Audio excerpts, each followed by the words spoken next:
আসসালামাইকুম viewers, welcome back to my channel. আজকে হচ্ছে অফিস থেকে এসে রান্নাবাড়া চলছে। তো যেই কথা সেই কাজ, মনে হলো কাঠের চুলায় মাংস করি। সো কাঠের চুলায় গরু মাংস রান্না চলছে। এখন রাত বাজে 12টা 15-16 এরকম হবে। আপনাদেরকে জাস্ট কালারটা দেখে আমার মাংসের।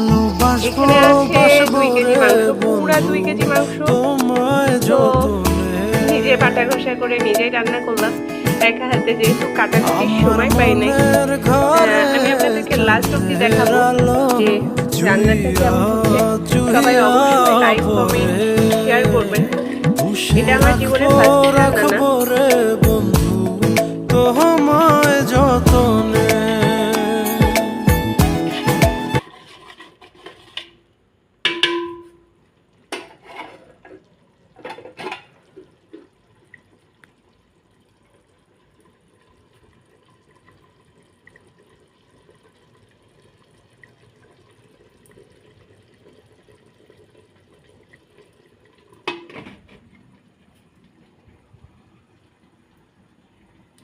যাই হোক, ভিডিওটা আশা করছি সবার ভালো লাগবে এবং সবাই লাইক কমেন্ট শেয়ার করবেন।